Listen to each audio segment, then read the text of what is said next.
So, welcome everyone. Fantastic to see so many of you here today.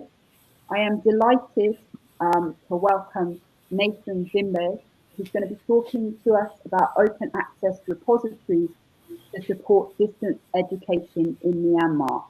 And Nason is an independent consultant with 10 years of software engineering experience and working for ICT for development. So, fantastic speaker. We're really lucky to have him here with us this morning, this afternoon. And I'm going to hand over to Nason now.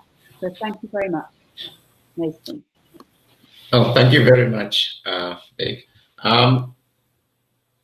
Thank you everyone who's attending this webinar. I hope you find it enjoyable. So what I'll do is I'm just gonna run through the slides and talk to you, and then if you have any questions, please type them in the message box. Then at the end, we will try by all means to answer them. So I will now start. As Becky has already introduced, the topic is open access repositories to support distance education in Myanmar. So in this presentation, basically, I'll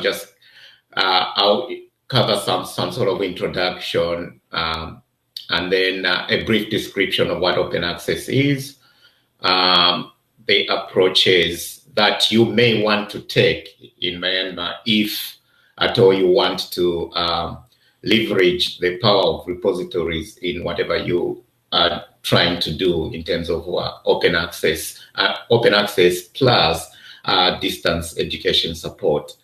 I also just present you with a few links to examples of some of the open access repositories. I might be a bit biased on this one because I've just added those that I've had a privilege to work on. And at the end, which is interesting, we're just gonna open up the discussion where each one of you is just going to tell us where you are with open access and how far you've gone, or whether you want to start one. So that will be quite interesting to learn what you guys you are up to. So this is not something that I'll dwell on much. So we know why we are here. It's part of the TIDE project program, and also one of the objectives of the project is to help with skills within the ICT and library, which I believe this part of the presentation answers to. So my thesis really is looking at, my belief is open access repositories can play a role within the distance education project that you are working on. Open access repository as a tool can be used for anything because it just helps you store digital content and be able to deliver it. But the key is how you do it. So I believe that an open access repository would really work on both the supply side and the demand side of content. So what I mean is on the supply side, we're talking of a place where you can manage your publications or your content, and it just acts as a bucket, a smart storage area where you can then distribute that content. On the demand side, I'm kind of looking at having frictionless access and reuse of the content, because this now talks to open access. Having accessibility, having availability, those kind of things. So in your case, I believe an open access repository will play this type of two roles. Okay.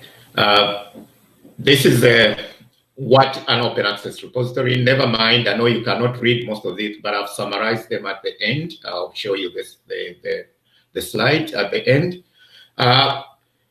For those of you who've worked with ICT and repositories, I mean, it's just a smart database. It's a database where you upload your content, you describe your content, and then that content is managed through access controls. And then at the same time, it provides you with an interface that then users can search through and get that content.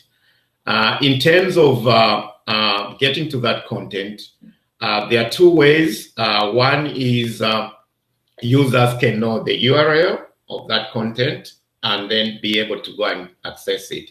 But what is also interestingly, I mean, we all know nowadays that no single repository can host all the material that you want. So you want also your content to be able to be discoverable and accessible through other services. And this is where we call machine-to-machine integration. And repositories provide you with that kind of interoperability capabilities. So what I would say also is in the other slides I mentioned about frictionless access. So it means it has to be open, at least open access, meaning the content subscribes to the open access principles. And also it must be interoperable. With regards to what sort of content you can add in, again, this is a matter of policy because repositories by their nature, they are format agnostic. So you can add whatever content you want as long as it's in a digital format. What sort of content you add in then at that point then depends on what policies your institutions will have to manage that.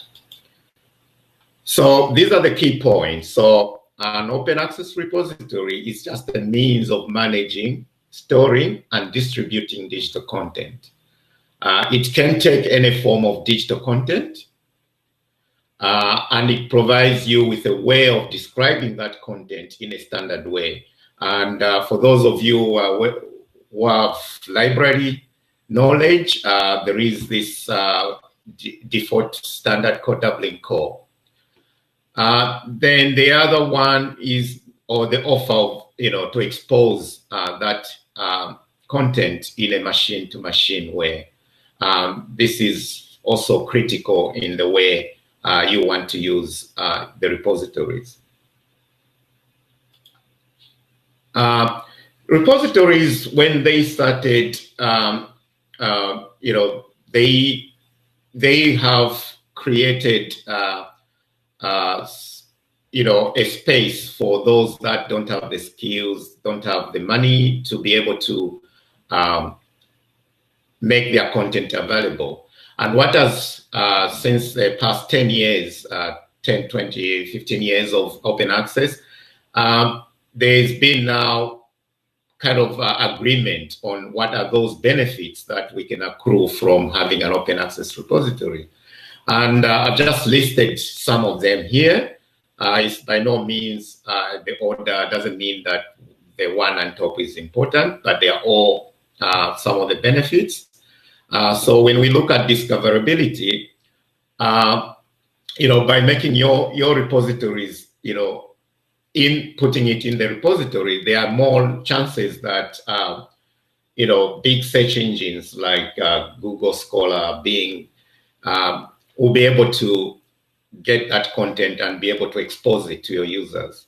And knowing the behaviors of newer researchers nowadays, the starting point of their discovery for content usually is Google because it's made much, much easier. It's just one search box.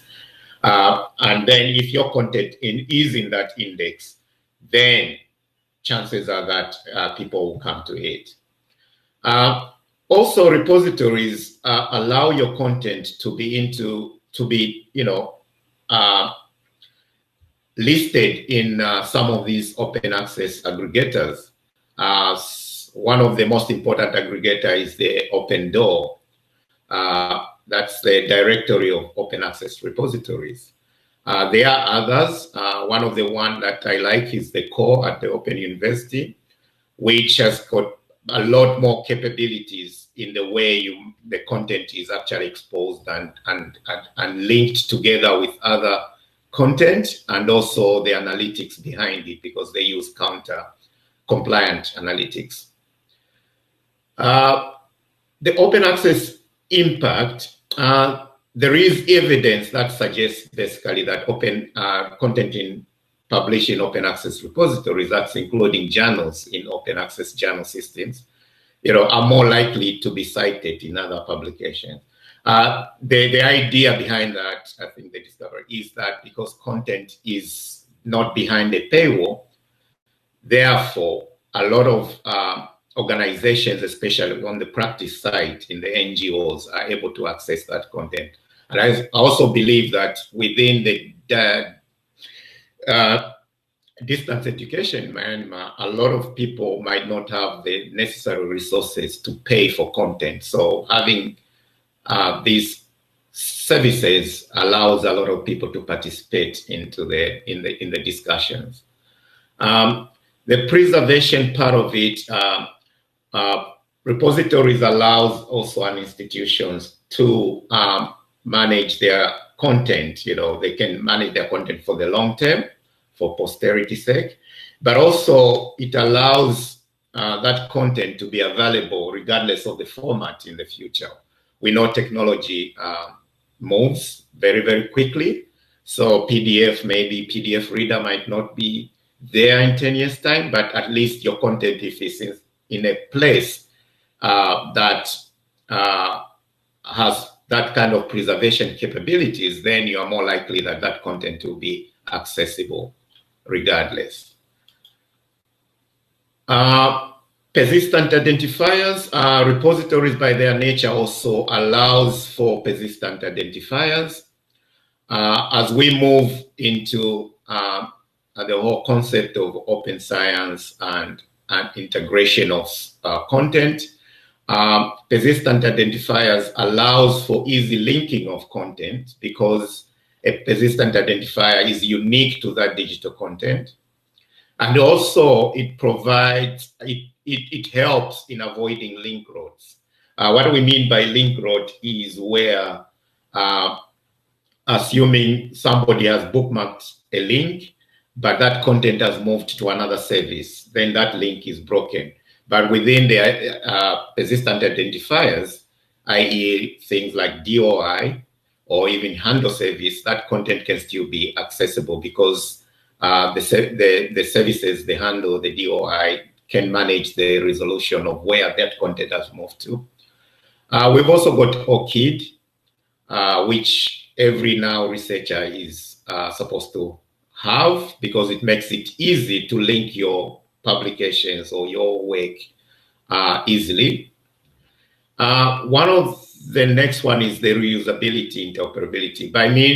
What I mean by reusability means and interoperability, I'm just talking about machine-to-machine integration, which I discussed earlier as well, is where you allow content to be taken by other systems and be used in those services. So again, in your case, you could have an open access repository where your content is, but that content can be filtered into your learning management system, i.e. if you've got Moodle or other systems, websites, personal websites, CVs, websites. So that content can be in just one place, but used in different places. So that way you maintain the integrity of that content, and an open access repository can give you that. The one that also has driven the development of open access repository is through the whole open access movement. It hinges on compliance. Compliance is where a lot of funders now would like to have outputs of the research that they are funding to be made accessible without any restrictions. And open access repositories by nature, because they were created to answer to that, they are already created in a way that it offers that compliance easily. So if you put your content there, then you don't need to worry, you'll be able to comply with the open access mandates that funders might allow. You also have licensing. It's very important that content that you want to share is clearly licensed so that users are able to know what they can do with that content. And with repositories, modern repository nowadays, you can articulate that licensing at the object level or even at the collection level. So you've got that capability, and you can attach different licenses to different content. So it's much, much granular in the way you manage the licensing of the content. With everything we do in life, we need to know how we are doing in terms of, are we succeeding in our mission? And the only way we can do that is understanding the data. So in terms of repository, we need to know, are people accessing the content? Are people downloading the content? Where are they coming from? Those are proxies that we use to say, well, maybe we have impact there. People are using our content. So repositories, modern repository software, if you are using one, tracks that those downloads in terms of who the item views, which is viewing of the metadata, but also the download of the actual full text. And then with the geolocation, they can tell you where the users are coming from. So that way, then it allows you to kind of create a story. You can tell a story that your content is used and it's got that reach. Open access policy articulation also, as I said earlier, open access repositories came into being to kind of answer the question of making content open access. So they allow you also to articulate your open access policies, which means you can put them on the repositories, and those policies can be machine read as well. And services like Open Door, if your content needs to be there your repository needs to be registered there, you need to be clear on the policies, and these are policies that will cover what content your repository have, what are the terms of use, who can deposit content into that repository, what are your preservation strategies, and any takedown if things go wrong. So all those kind of policies, you have to kind of articulate them all within your system. And again, with the open access repositories, the way they are made allows you to do that. So the key points in this one, at the end of the day, it's about making your content discoverable and accessible so that that content can have impact. Reusability is important. Then you kind of make your content reach very, very well in a very, very large viewership or readership.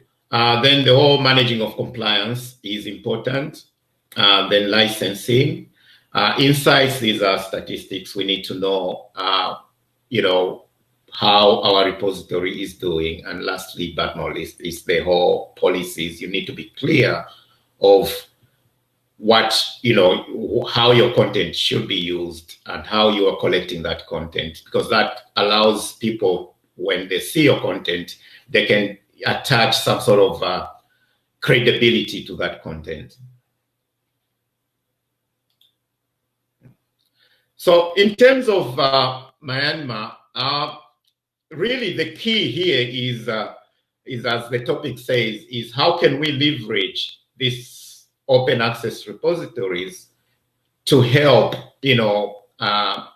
drive that content, make that content easily integratable into the whole distance learning. And really, at the end of the day, the goal should be, you need to have a way of making that content easily accessible from at least a single place. Somebody can just go to one place and, search for that content and find it. But I also recognize that to do that, there are certain approaches that you might want to take.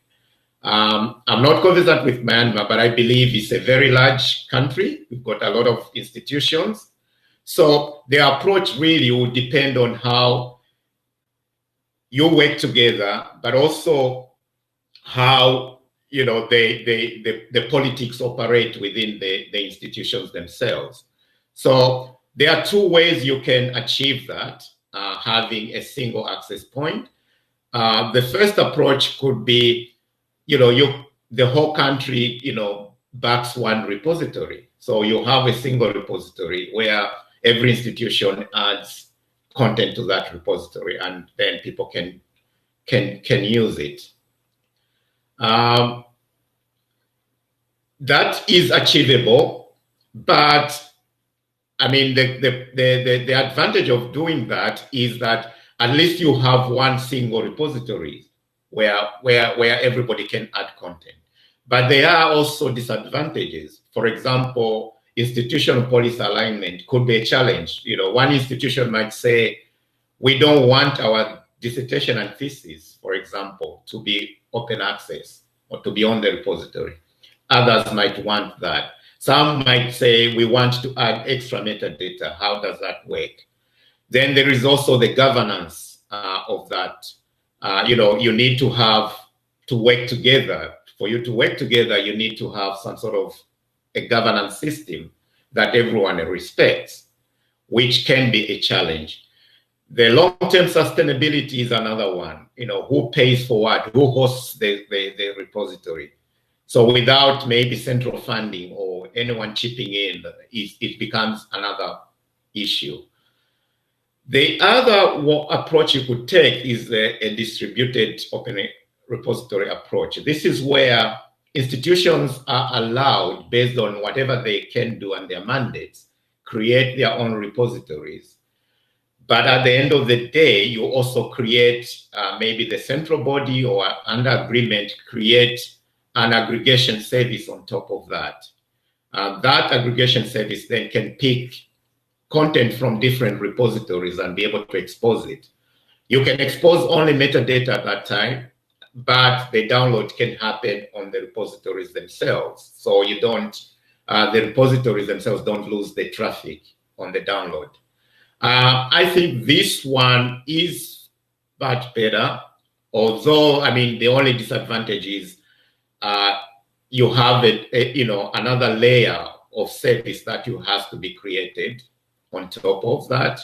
You need to be able to agree minimum standards in terms of metadata. And also the disadvantage, again, one of the disadvantages, some institutions may be left behind. For example, they don't have the capacity and capability to do that. But there are ways that all these things can be mitigated. So this is, I thought I should bring it up, is something that within Myanmar you could kind of debate and think about that approach. So the key points, just to summarize that, is always your goal is we need all the content, or most of the content that we think is useful for our users, easily accessible, easily linkable, from one place. So there are two ways you can achieve that: having a single repository system for the whole participating institutions, or having a distributed approach with a single aggregation and enrichment service on top of that. So this is just another list of as repositories are evolving, or rather repository software are evolving. There are certain things that you might want to look at.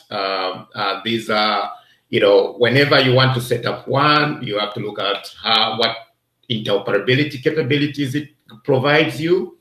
How extensive is the metadata support? What sort of standards does it support? Does it support crosswalks? This is where you can expose your data in different metadata formats. i.e. you want to use maybe mods or Dublin Core or Mac. So the repository should be able to handle that. Standards, what are the standards interoperability capabilities? At the moment, I mean, the standard that we know is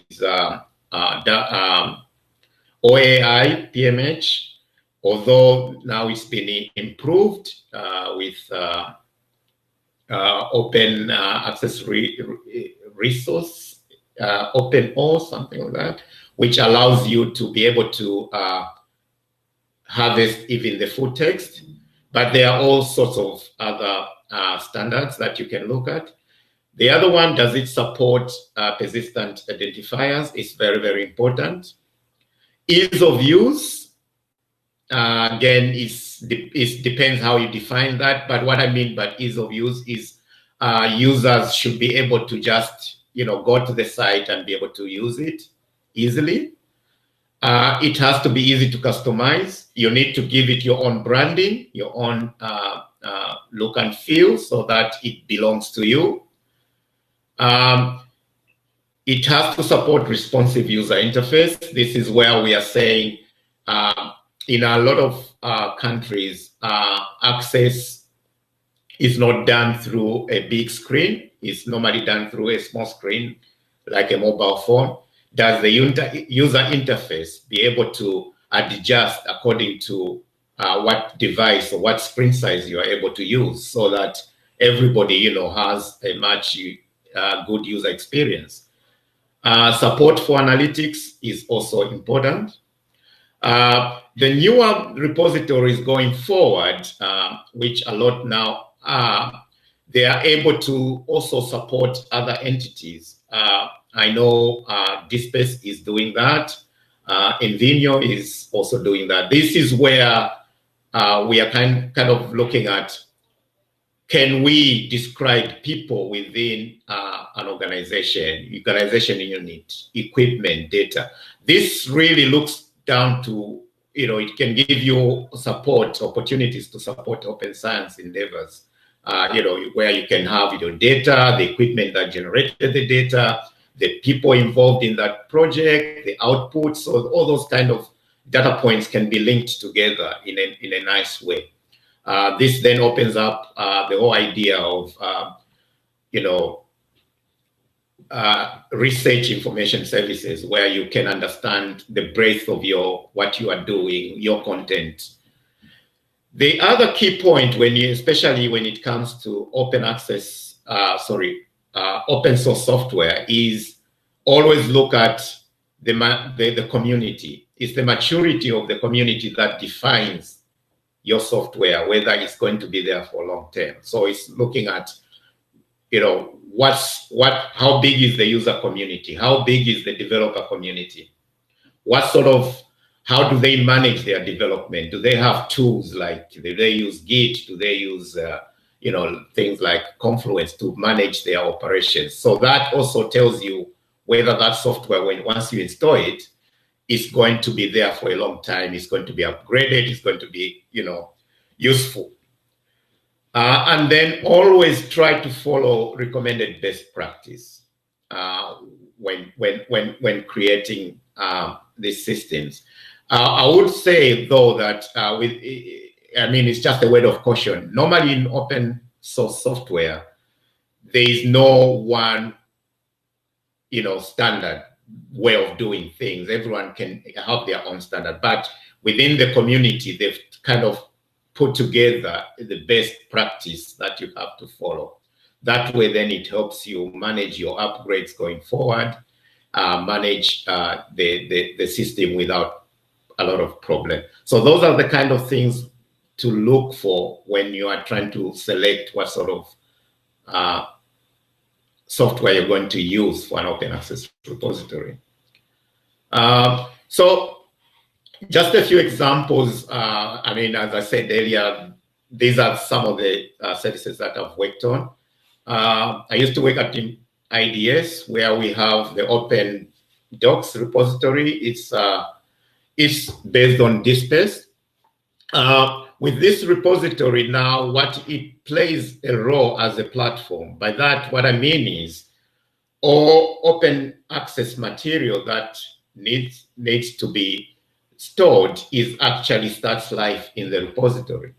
Then from the repository itself, other services, for example, the corporate website, the project websites, they can use the content in there. So that integration can be done by automated tools. You can write bridges, or you can do it manually. It depends. But at the end of the day, what you're trying to achieve is a way of where you deposit once and you use everywhere. So, for example, at IDS, when the Ebola epidemic happened, we were able to set up a website very, very quickly with all the resources needed by just pointing those the resources that are already there in the repository. We're able to quickly harness that and be able to generate the content that is required for that particular project. So it's quite interesting to do it that way. I've also worked on this, the open access repository for the African Union, which is just ongoing. So at the moment, they've got so much content, which we managed to move. We actually moved the repository from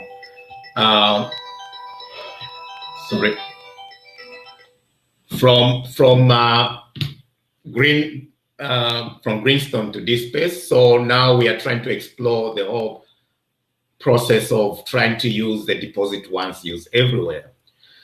The other one almost was done, which kind of shows you what the capabilities. In this one, we are trying to kind of use an open access repository as an aggregation engine, which basically collects content that has been selected by the participating institutions and be made available in a single place. So those are kind of examples. There are lots of examples that one can pick on. Okay. Sorry, we've run through now. So just the final bit. This is where I was saying we can do an open discussion just to understand where everybody is. I'm sure you can type something in the chat window. While you are typing, I can also then go through and answer some of the questions or comments that are in the chat window. Okay.